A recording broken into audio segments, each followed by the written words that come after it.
I went to this Atlanta Symphony Orchestra concert with my friend Alex like 2 days ago, and they're playing my favorite stuff. It was like a John Williams type deal, so they were playing like E.T. and Star Wars and all kinds of shit. And I was like, I played tuba, so I'm hearing these tubas. I'm like, nigga, I miss the days when I would like leave the building after a long ass day. It'd be like 10 o'clock. Make sure everything's straight. Leave the building. My mom's just waiting in the corner. Same spot every time. Same spot. Van turns on. I'm like, what's up? She's like, you did so good, baby. And I'm like, damn, bro, I miss that shit. And I was sitting there at that concert like, damn, bro, like, I need to get a tuba. Tuba. Oh, that's what we were gonna talk about your mom. No. Damn, bro, I need to get a tuba. Playing freaking deep, Devin.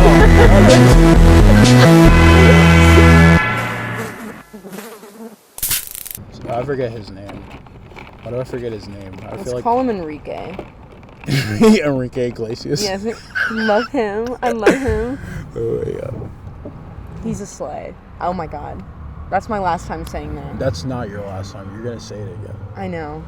It's okay. You can keep saying it. It's been progressing, Devin. I didn't even say it after you told me to say it. I said it.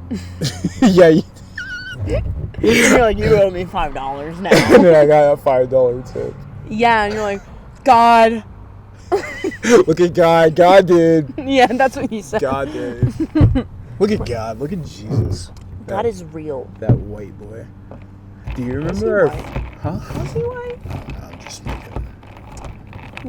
making He conversation. could be white, sure. I mean, they paint him white. Yeah, what's up with that?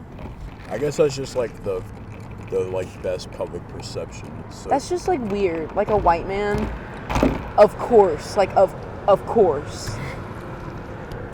Real original, guys. But that makes people comfortable, I think. I feel like if think about it though, because like even God's, perception is like this like white guy with fucking long white hair like Rick Rubin or whatever. It's like that feels comfy to somebody. That somebody just happens to be someone you probably went to high school with. Like Santa Claus? They like him looking like... I used to think God looked like the Candyman. You remember that board game, the Candyman? Nah. Oh, I thought he was the Candyman. Like specifically? Yeah, like in like like a colorful outfit and like really tall, like huge. Bro, Adi, this is so fucking random. But like, what was that? Oh my god. I always forget it because it's like you explained my existence with religion one night when it was the first time I went to y'all's apartment and you were talking to me about the Bible and you said one line that changed my perception of like how I understood religion. Do you remember what you said?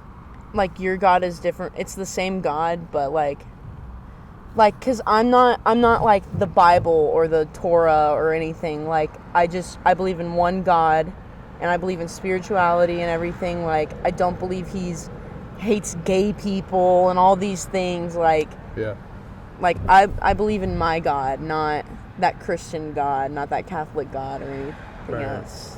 Is that hitting the... It was along those lines. Yeah. Because like I always had like I guess an issue with how judgmental most of the followers that I knew personally, still to this day. I don't want to call anybody out, but I have immediate family members that go on transgender rants on Instagram, and I'm like, that's disgusting. That's not for us to decide or judge. And it's so weird because my thing is like, go enjoy your day. Yeah. Yeah. You know what I mean? Goes down a 5-hour loophole on a man becoming a woman. Like, go. They don't care about you. You don't care about them, Yeah. which you've made very obvious. Yeah. They do care, though. No, they do care. They don't care about... I'll put it this way. When I say something like that, I mean, like, they don't like that person. Yeah. But you've made your entire day dedicated to how much you hate that person. Yeah. Which seems so antithetical to... what you're following. What you're preaching or following in that, right? I couldn't get down with it for a long time. Was it that because I remember I did say like I've chosen to believe in everything rather than nothing. And something like that. Yeah, because why not? Right. Why not? What's the harm in that? Right. I believe in everything good. Right. I believe in everything good. And you know what? And the bad, because you have. Yeah, it comes with it. Yeah. Like I don't know I feel like we probably know about the bad more than anybody because like the bad happened, and the only way to like even counteract it was to keep going. Yeah. And like I would argue the worst thing that could happen to somebody who, you know, is just going through life is to lose the person that taught them most of the shit. Yeah, lose your person. Right. Yeah. So, in that moment, I feel like even though I didn't have any hatred for anybody in the LGBTQ community or just any human at all, unless you're fucking racist or like just like a weirdo, but like, yeah, those are my only conditions. Yeah. You know? I sue me. Yeah, it's not a horrible condition. Valid. Right, you know what I'm saying? Like, so with that said, like, I didn't have any of that hatred for real that needed to be stripped away, but I feel like even then, like, I had more of it stripped away than ever when my mom passed, because it was like, bro, I lost my world. Mm-hmm. I don't have hate for nobody, because I don't even wish this on my worst enemy. I would never wish that on my worst enemy. It's tough, bro. Yeah. This shit was tough. No, yeah, that feeling I experienced, like, because it's not just like a one-day thing. Nah. It's for the rest of your life. It's for the rest of your life. For me, at least. Like, I have some days where I don't think of him at all. And then, like this week, how I was telling you earlier, like, this whole week I've just been thinking about him. I made the Thousand Island chicken tonight. Not as good as his. It was really disappointing. I was like, damn it. You made it in his honor, though. That's yeah, fine. I did. That's fine. I got a little taste of nostalgia. I was really happy. Yeah. I feel like that's where I get it, the nostalgia trips, because I've been having a lot of them lately where, like, my favorite year ever is 2012. Really? I could not tell you beyond the fact that it was my freshman year. It was very formative for me.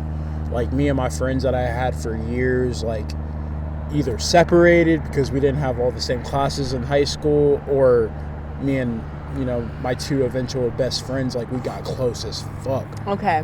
And it was just like, oh, these are my people. They are my people, which is okay. Understanding, like, I guess going from, like, 8th grade to 9th grade, I've figured out, like, oh, I'm not supposed to be friends with everybody. We're locked in a fucking prison for 8 hours at a time, so of course I'm friends with woo-wop, and then, you know, when... Shut the fuck up. And when, you know, I'm in the confines with less people, and even outside of those confines, it's like, hey, you want to hang out? Is when you start finding your people, and I really felt like I found my people in 2012. Yeah. And then it's just like some of my favorite media came out that year. I mean, the whole just state of things was different. Niggas weren't getting offended for real at the smallest thing, which there's some things that you should be offended about, I guess, or just like a little, you know, uptight about. But like, it was just like a fucking free zone for real. It felt like, I explained it to my boy Jordan the last time we talked about it, because it's his favorite. He was like, bro, like, we got close that year. Like, this is my favorite year. And his favorite music here. But I was telling him, I was like, bro, it felt like the last like year of like the 90s feel. And what I mean by that is, like, it didn't feel like there were any restrictions in how you could, like, converse with people, make jokes, or have serious conversations, or share your media, because there wasn't like fucking 500 ways to share shit online. You had to, like, still have that direct... Talk to them. Yeah, it was a very early stage of the internet, to where the internet felt like a cherry on top, rather than the whole fucking sundae. Yeah. And I miss that shit, bro. I really do. Still knocking on people's doors. Hey, can Spencer come over? Yeah, like that. It was. I miss that. I miss the last that. of the Mohicans type shit, because, like, it's just like that doesn't exist anymore. No, now you've got to, like, text or call the person. Like, even if you've known them your whole life and they live across the street, like, you can't just, like, walk in anymore. Like, now, granted, I have that still with those people that I've met that year. Yeah. But, like, that's, you know, small and very few and in between. Yeah. Like, I wish I could go to my neighbors sometimes and just, like, talk to Miss Suzanne and just be like, what's up? But it's off. Yeah. It's off kilter now. Yeah. Like, that's weird. I don't know her anymore. Like, that's fucked up. She was my favorite lady, too. You know, her appendix ruptured, and she was losing her legs and her fingers turned black. That's crazy. And and okay, one of the reasons why like it really made me believe in God, back to that real quick, is because she was like please just like she like prayed to God or something, saying like, please just let me like live for my kids, cut my hands off, cut my legs off. I just want to see my kids grow up. And right then the doctors came in and were like, okay, like surgery, she lived. She's fucking awesome. Wow. When she got out of the hospital, she was smoking cigarettes, got tatted up, went as a shark attack victim for Halloween. What? That lady's awesome. I fun. love her. It's that turnaround, bro. Because it's like, fuck it. Yeah. I love that energy. What do you miss most about your dad? Probably being like funnily gaslit the whole time. Like my dad, I have a lot of him in me. Yeah. Like I see my dad through me every single day, especially when I'm fucking with people. Right. Like I told Gabe I was gonna rub my toes on him.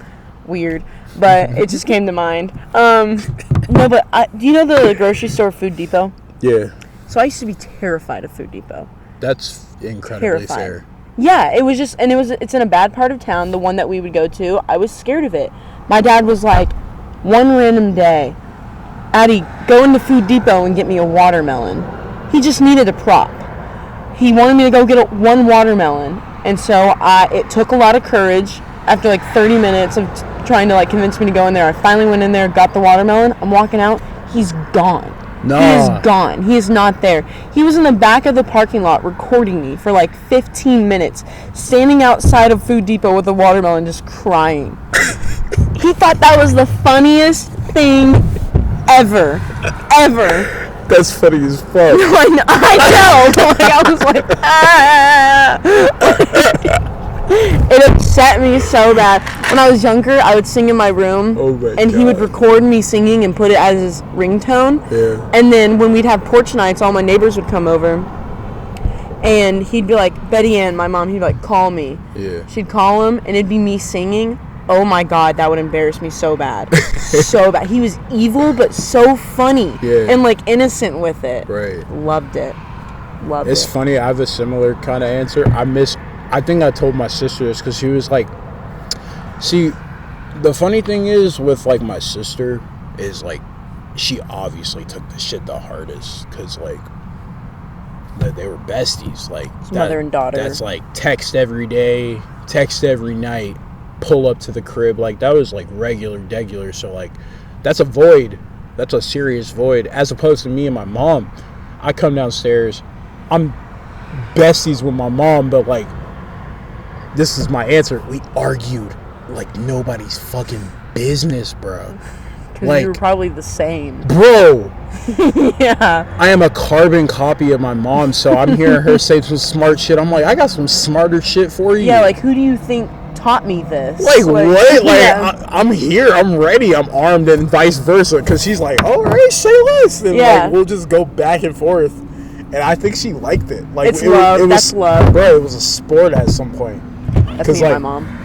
Because, like, with everybody else, I'd be way too sensitive to do that shit. Mm-hmm. But with my mom, it was like, oh, no, I'm about to, like, serve you. Like, I'm about to put it down. I can't wait because I love debating. And she was the only one that was down to debate sometimes. So I'm like, oh, fuck yeah, dude. Like, we're going to talk about an album. And she's like, dude, Exodus by Bob Marley and the Wailers is the best album of all time. And I'm like, I mean, Nevermind's cool. And she was like, Dad, I like Nevermind. I don't want to hear it. And then I'll be like, all right, say less. Let's go track for track. And just do shit like that. And that's good banter. That's like good debating. It was great. Good, but then we would also have serious moments of like arguing. And I kind of like in a toxic way was like, bro, like, Mom, shut up. Oh, yeah. Like there was this one time, like my mom up and down hated how I operated as a human being. Because she was very OCD, organized, had a place for everything, tried implementing that into me, just never hit. Like, my nickname in 3rd grade was Messy Marvin. Because, like, my fucking, like, you remember those, like, fucking cubby desks that they gave us in elementary school? Where, like, it'd be like there's a cubby in there, yeah. My shit was Hill. fucked. Yeah, exactly. Yeah, 3rd grade. Like, that shit was disgusting. I remember I would like leave like fucking like empty fucking like binders, paper everywhere. There'd be like an old chicken biscuit from the Fridays. Oh in my the God. back corner. I miss the Chick-fil-A biscuits in the morning. For $2.75, shit was fucking Yeah, they were goated. $2.75. My Fucking brother goated. took all my money out of my piggy bank to go buy like 8 Chick-fil-A biscuits one morning at school. That's crazy. Yeah. That's nuts. Those lines used to be so crazy. Bro. Yeah. Why did they do that? I don't know, but I love them for it. They're the reason I'm overweight. See, if they did it for free, it would have been fine. That would have been worse. It would have been great. That would have been worse. But then we would have only been able to like get one because they would be free. But if you had money, you can get as many as you want. Right. So like, what's no harm, no foul. Yeah. Just obesity. Yeah. Childhood obesity. And then Michelle Obama Bruh. took our cookies away. Dog. You know what's funny though? Speaking on nostalgia, we're going everywhere. Yeah, Like, it's fine. We're ADHD. I kind of fucked with the cookies in high school that Michelle Obama implemented. I did too. The chocolate chip ones were kind of gas. They were so gas. In your school, did they have like different restaurants, kind of, in the cafeteria? They didn't do that. They didn't do that? Well, when you say restaurants, you mean like just different like categories? Yeah, there was like a pizza place, a sub place, tenders, and they all had cookies. Right. I stayed at pizza, dude. Really? They had a barbecue chicken pizza that like I was like, why are y'all whipping this up like so well? It's just us. A PB&J pizza? No, I said barbecue. Oh, yeah, Barbecue you chicken. did. Whoa. Where did I hear PB&J? I don't know. I think my mind wandered for like a split second. And I might be in love with her. I might be in love. I don't know. It's hard to say. I like her a lot. Yeah. I like her a lot, but You got options. I do have options, but Like, it's just I don't know like if she watches this or not. So it's hard to say. She watches a lot of my shit, but that's so creamy. yeah, I like her a lot. I love creamy people. I love them. You gotta tell the people what creamy means to you. Okay. So creamy, or creamy. Creamy means. It's fly on the wall, nigga. You're not supposed to talk to the camera. You said tell the people. Talk to me. Oh. But like, tell. Creamy. Yeah, what's creamy mean to you? Creamy is like. Creamy is like. The way my friend Sophie explained it was like if you see a teddy bear and you just want to hug it, like. But you don't have to. What are they doing? Is that Juice World? It sounds It's like one of those videos where they run into that pole. I was about to say. Yeah. I was actually gonna say that shit. They look like they about to get into a 16-person car wreck. They're having way too much fun after. They about to hit a speed bump. They wilding out. Let's see it. No, they slowed down. Poor Yeah, I was about to say. fucking bitch. I wish they got airborne. That would have been fun. I know. I wish we saw that Next time. next time. You're time. right. But creamy is like, it's in the family as like cute, but it doesn't mean cute because it's its own word. It's its own word. It's not like you really want to hug it, but sometimes you really want to hug it. I don't know. Like, it's just sweet. It's just like something so like a person so sweet, or like when you see a dad, like, I don't know, just doing something creamy for his daughter or something, like creamy. It's creamy. Like when you're just like, but not all. You're just like, that's creamy. For sure. I understand it. Yeah. I know some people don't. Michael from The Blind Side is the creamiest of the creams. I think he is the creamiest little character I've ever seen. He's so big and sad. That's a funny reference now because they took advantage of that nigga. They did. Like, why would you do that to such a creamy gal? Because they're racist. Oh my god. I mean, they probably aren't, but They're like, racist. They're Fly on inherently the wall. pretty racist. Yeah, it's okay. I feel like I'm on the news. Like, You're not they're on the- racist. You know, like. Now back to you, Tom. Yeah, no, literally, that's how it feels.